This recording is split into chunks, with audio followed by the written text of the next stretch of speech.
जो हमारे पास क्या है, ये पहला चैप्टर है, और इस पहले चैप्टर में देखेंगे क्या क्या चीजें हमें पढ़नी है।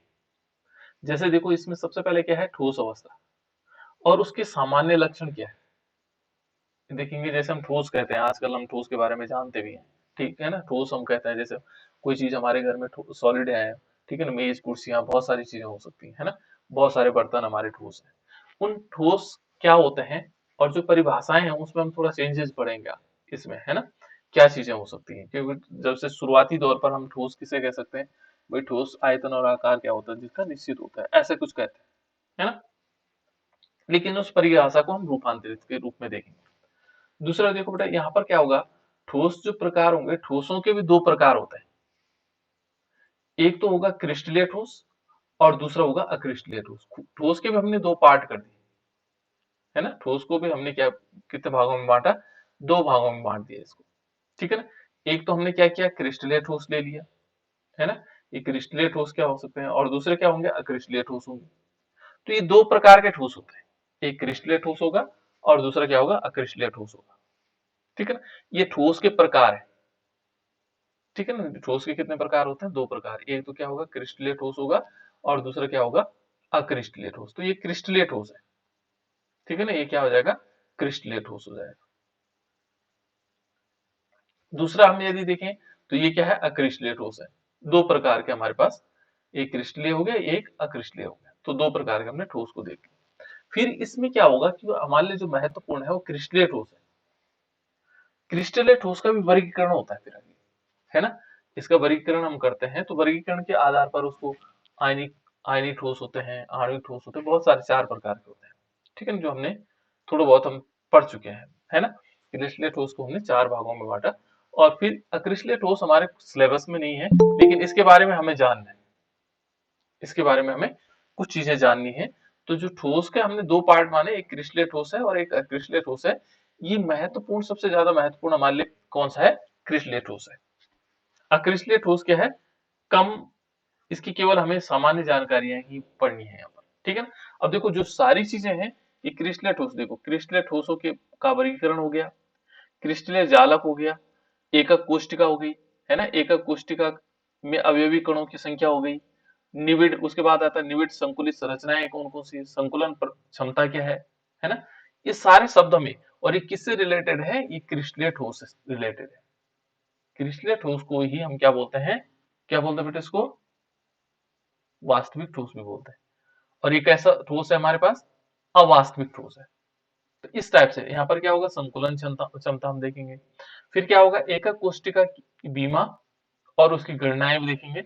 और क्रिस्टलीय ठोसों में अपूर्णताएं, दोष होते हैं, कुछ दोष होते हैं इसमें, और उन दोषों के बारे में पढ़ेंगे।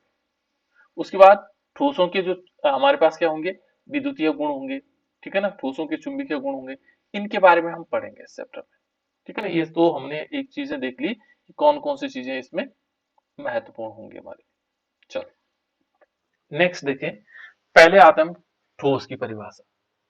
तो ठोस होते क्या बेटा, इसमें यदि हम देखेंगे कि ठोस वे पदार्थ होते हैं जिसमें जो घटक कण होंगे, जिसमें क्या होंगे, घटक कण क्या होंगे, घटक कण जालक में क्या होते हैं, सबृंद संकुलित होते हैं। इसको आप लोग बिल्कुल एज इट इज स्क्रीनशॉट खींचना चाहे, नोट्स बनाना चाहे तो नोट्स भी बना सकते हैं, है ना। यहाँ पर क्या होगा, इसको हम कह सकते हैं कि ये क्या होगा, क्रिस्टलीय ठोस क्या होंगे, वह पदार्थ जिसमें क्या होंगे, घटक कण क्या होते हैं, सबृंद संकुलित होते हैं। इसको अंग्रेजी में जरूर जानना है बेटा, है ना। सबृंद संकुलित का मतलब होता है क्लोजली पैक्ड, क्या होता है, क्लोजली पैक्ड, है ना, एक दूसरे के बहुत नजदीक नजदीक, है ना। और इसमें क्या होगा, एक लाइन और है कि गति करने में क्या होते हैं, असमर्थ होते हैं, ये गति नहीं करते हैं, जैसे यहां से लेकर के यहां चले गए, इस प्रकार की गति नहीं कर सकते, लेकिन क्या करते हैं, अपने अक्ष पर कंपन करते हैं, कंपन ऐसे कंपन करते हैं ऐसे करके, है ना।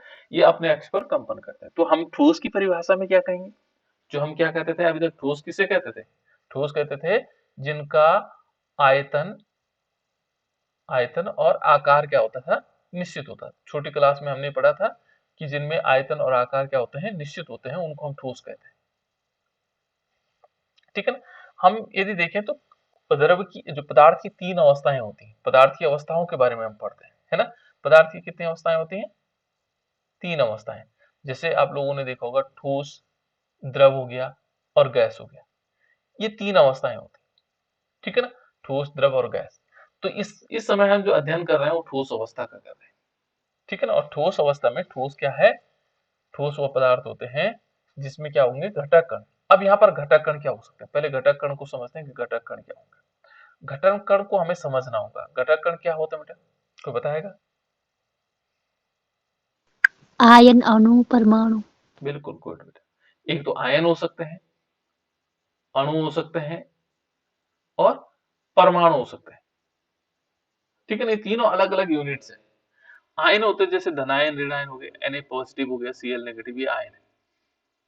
अणु क्या हो सकते हैं? जैसे हमारे पास H2 लिख लें, तो हाइड्रोजन क्या है? अपने आप में एक अणु है। Cl2 देखेंगे तो अणु है।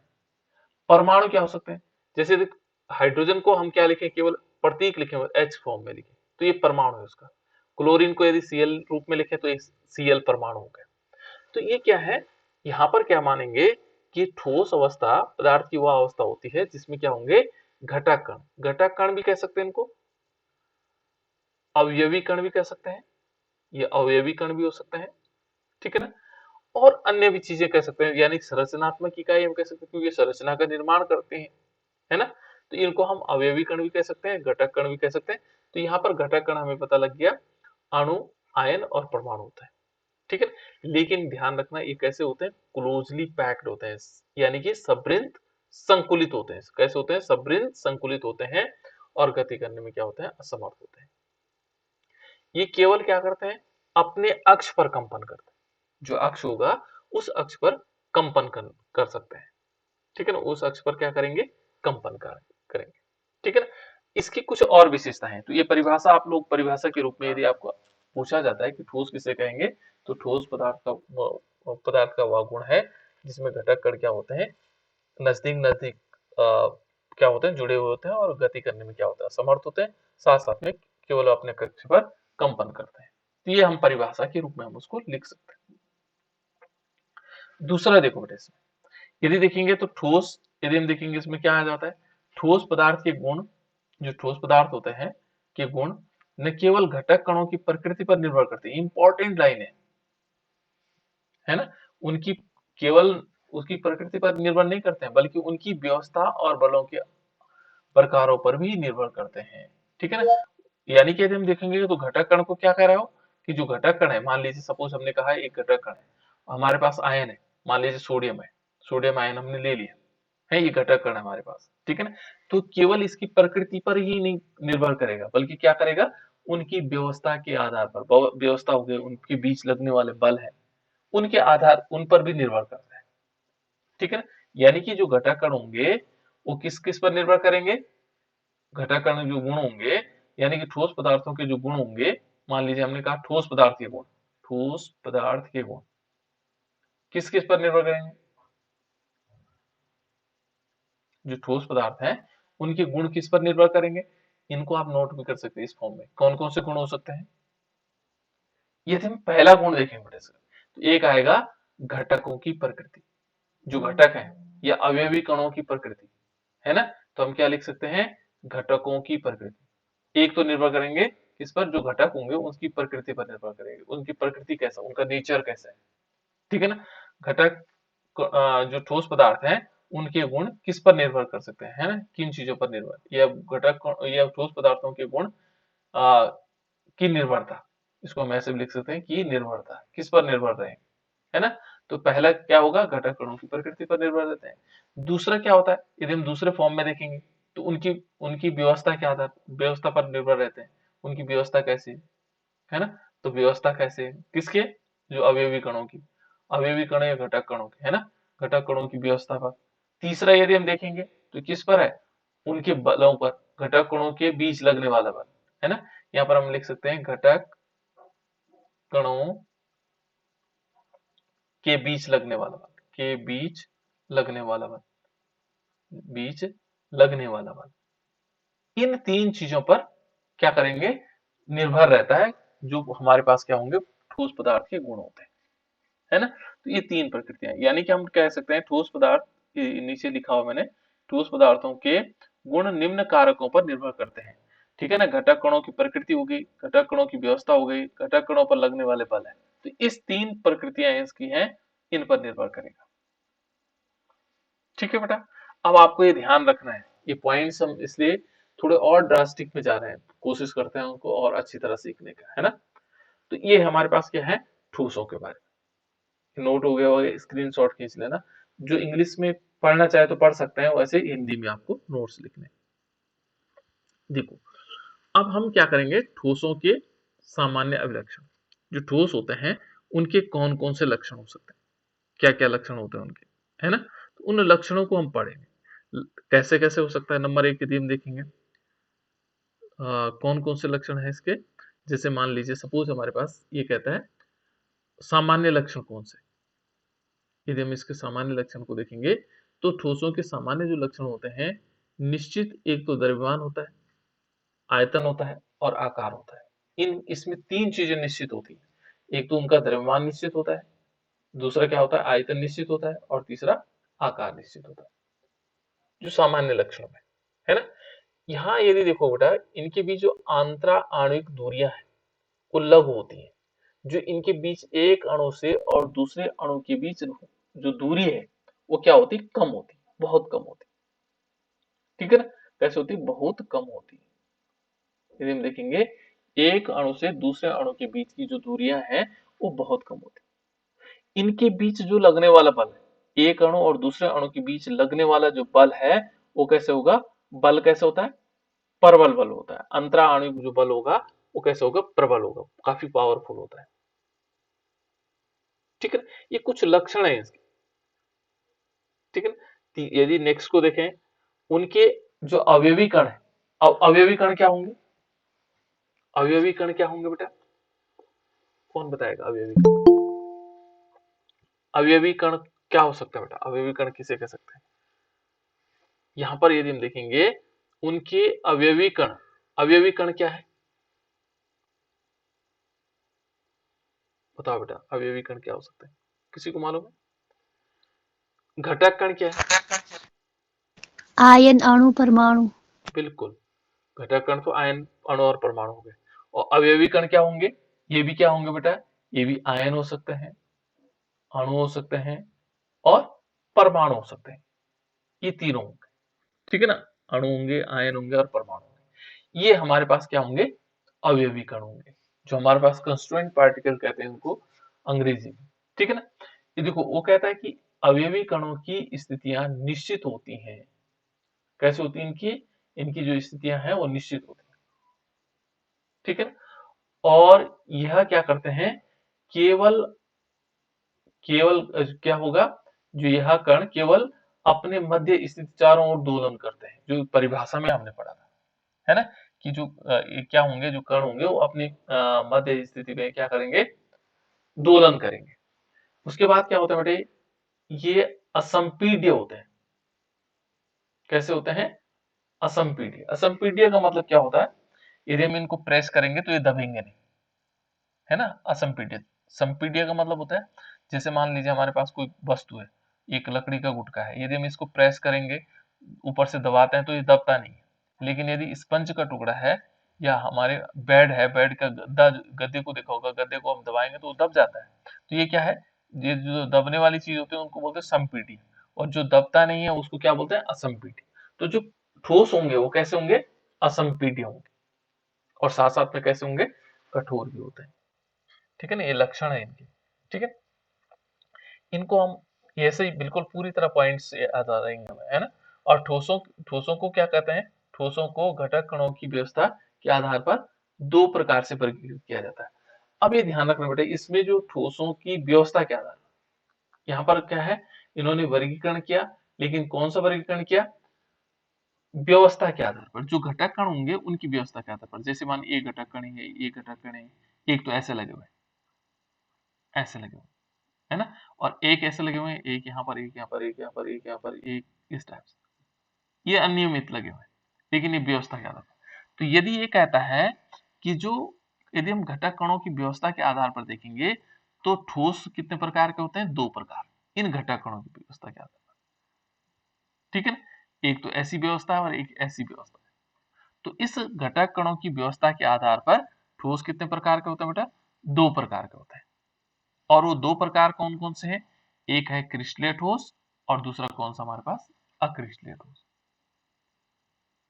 यदि यहां पर किसके आधार पर है?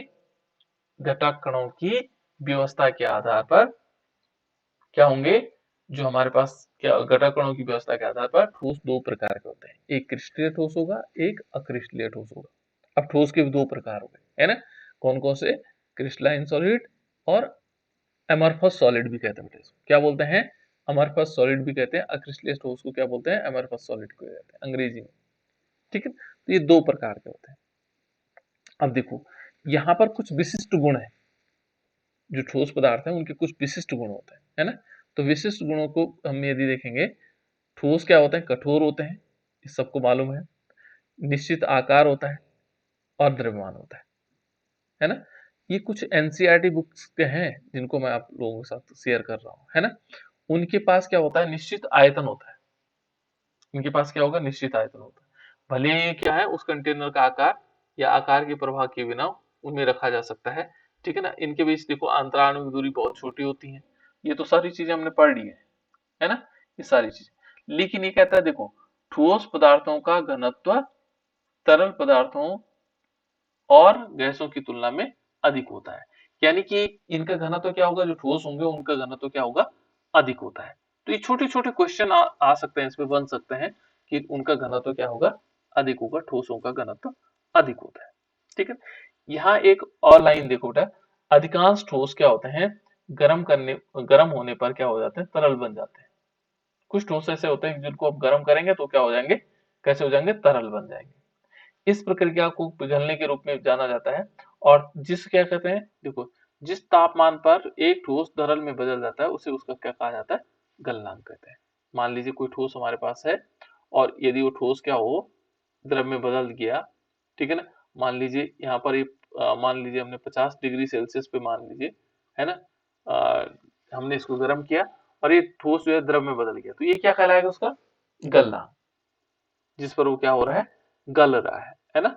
गलनांक, देखो नाम से पता लग रहा है, गलन का अंक, ठीक है ना। तो इस प्रकार से हम कुछ छोटी छोटी बातें, ठीक है ना, जिनको हम समझ सकते हैं।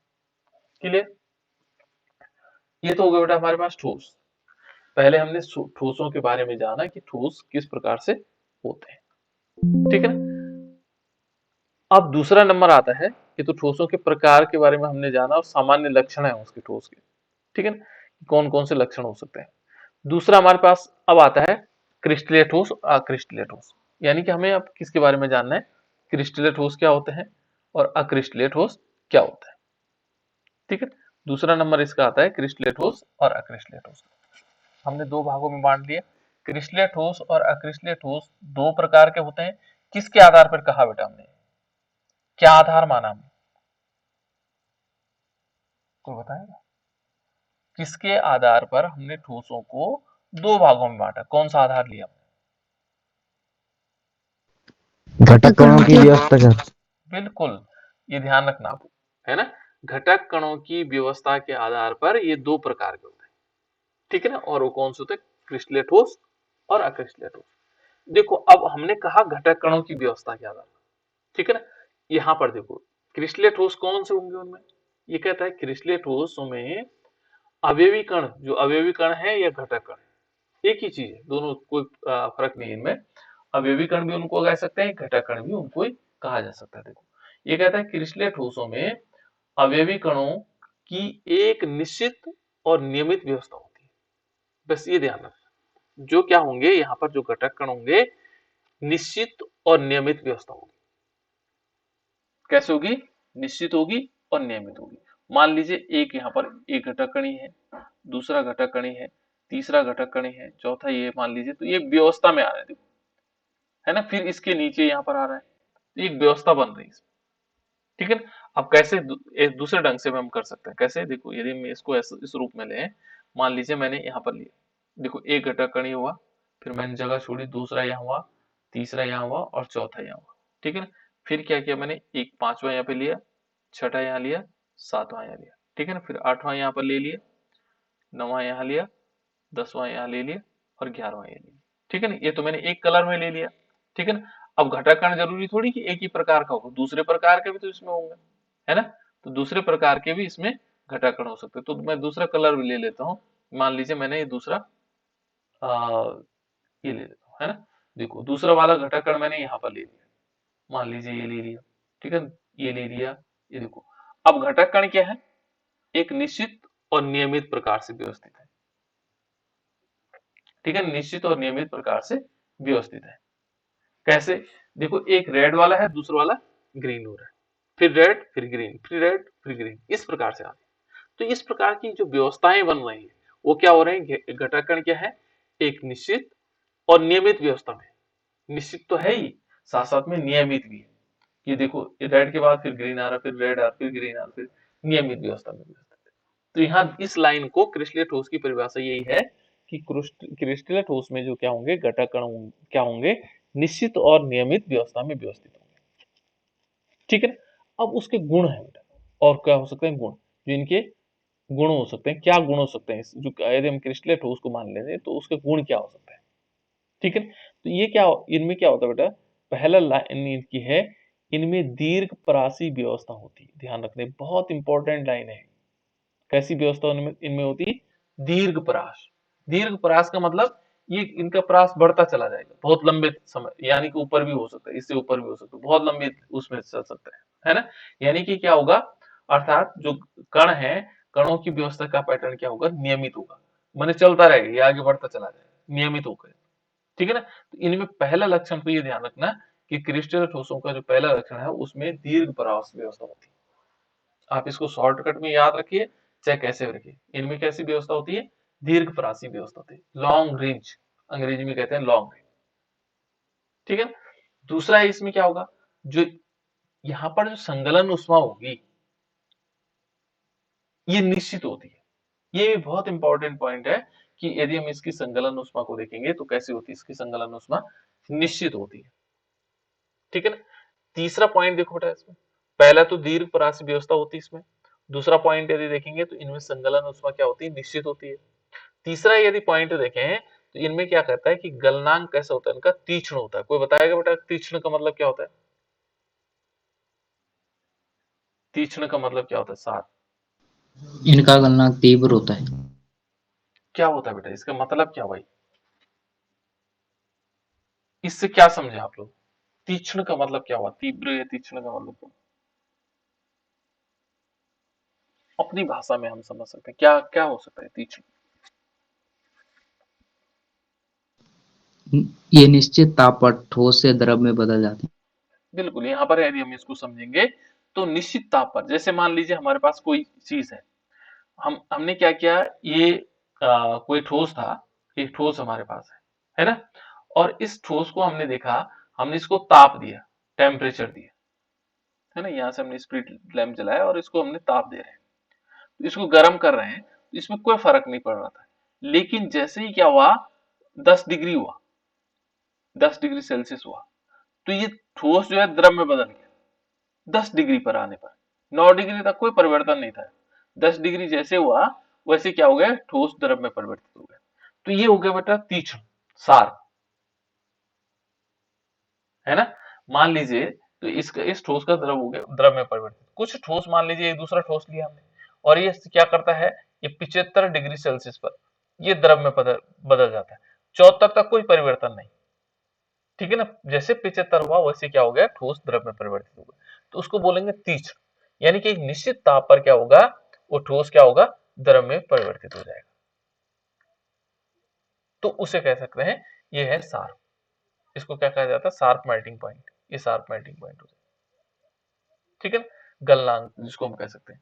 देखो तीसरा एक नेक्स्ट पॉइंट है, ये बहुत इंपॉर्टेंट पॉइंट होते हैं, ये क्या है, ये वास्तविक ठोस कहलाते हैं, यानी कि हम इसको ट्रू सॉलिड्स भी कह सकते हैं। ये क्या होता है, ट्रू सॉलिड्स।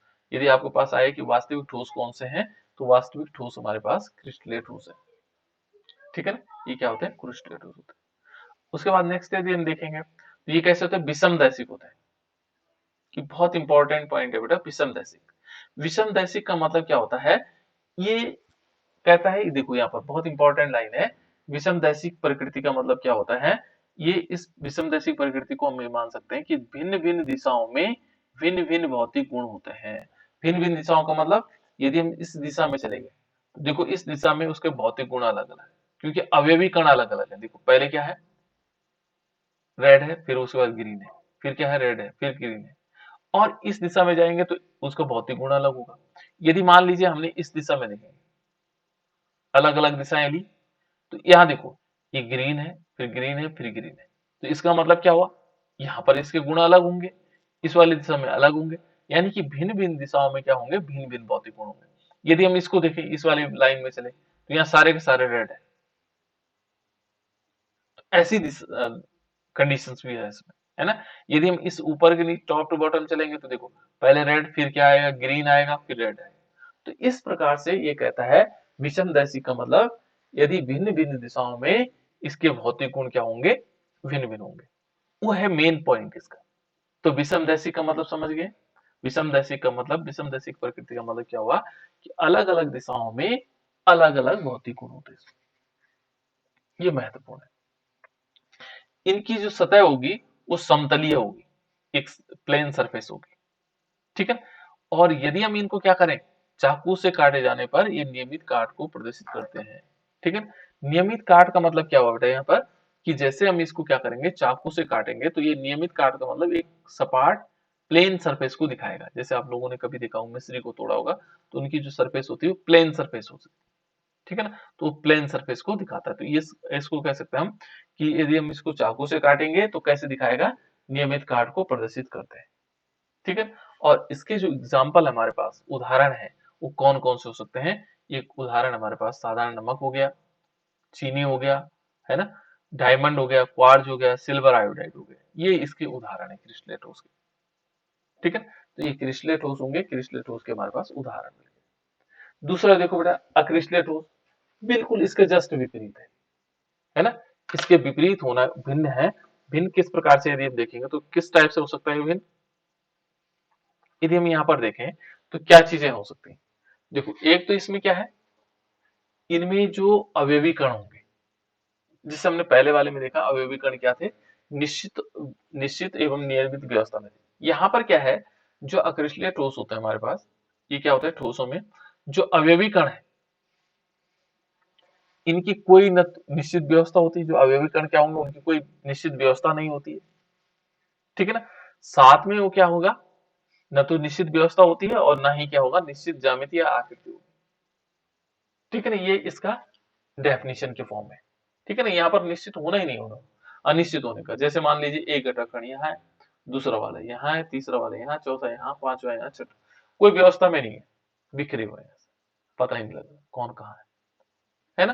तो इन व्यवस्थाओं में क्या होगा, न तो निश्चित व्यवस्था होती है और न क्या है, निश्चित आकृति होती है, आकृति भी निश्चित नहीं होती है, ठीक है।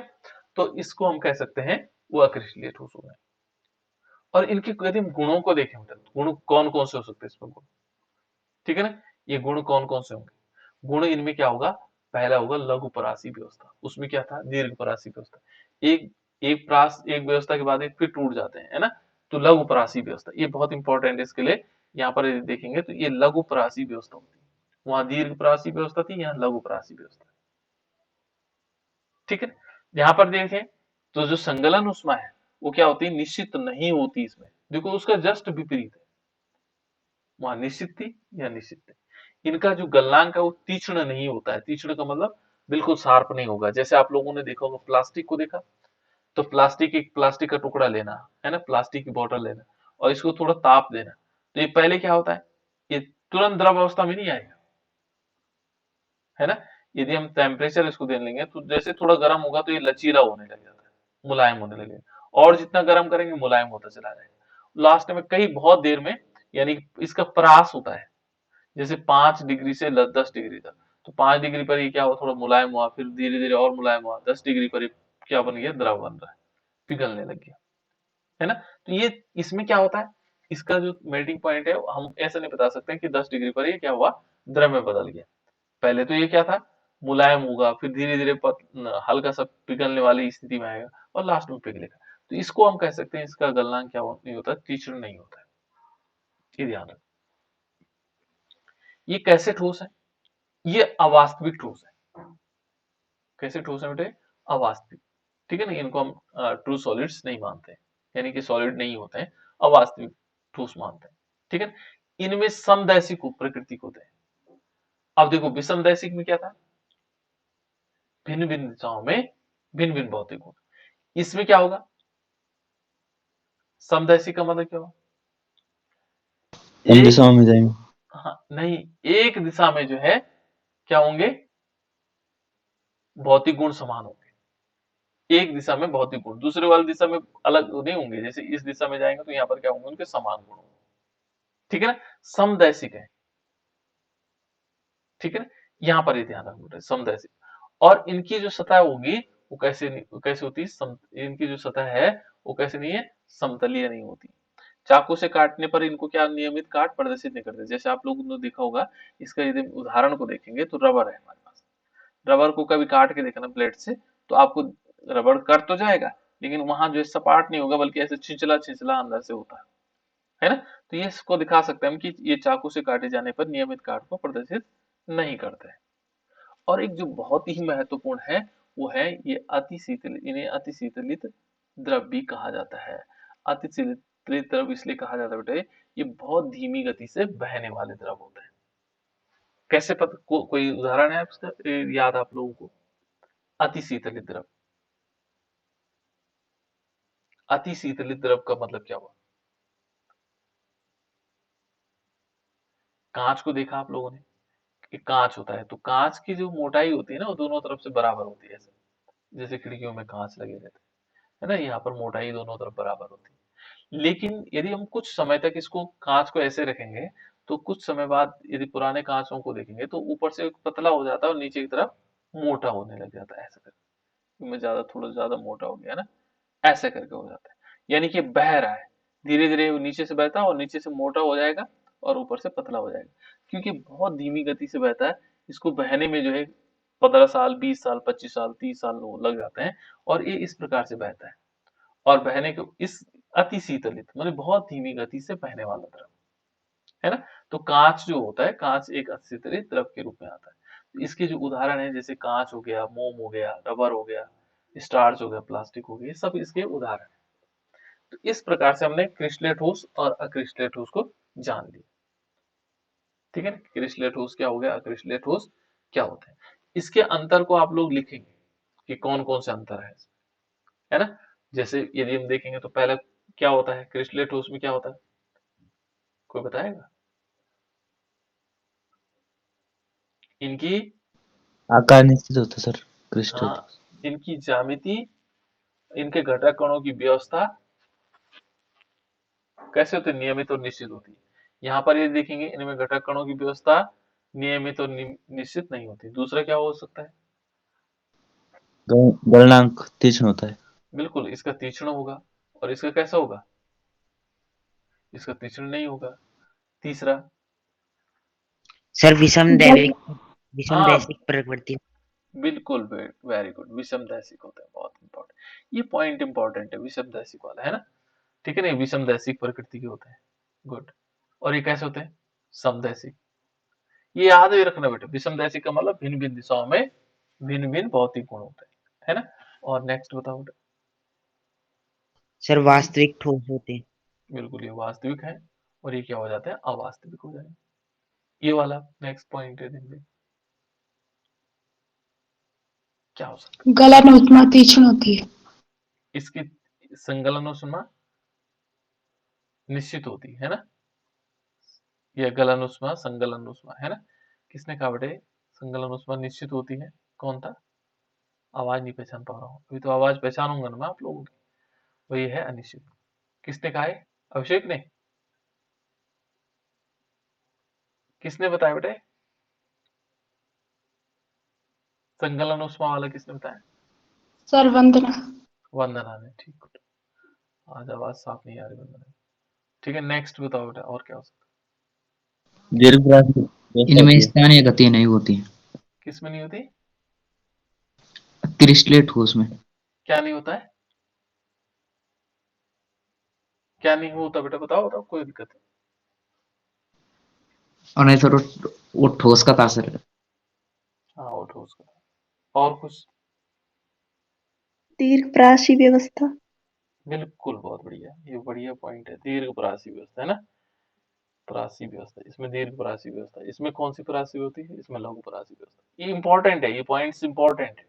विषमदैशिक हो गया, दीर्घप्रासी व्यवस्था है, ये इंपॉर्टेंट क्यों हुआ, ये कई बार एग्जाम में इसलिए इंपॉर्टेंट है ना, कोई अलग से पॉइंट नहीं है कि बहुत ये, कि जो एग्जाम में आते हैं उनको हम इंपॉर्टेंट बोल देते हैं, ऐसा कुछ नहीं कि इंपॉर्टेंट पॉइंट है ना, दीर्घप्रासी व्यवस्था, और इसको कहते हैं लघुप्रासी व्यवस्था, है ना।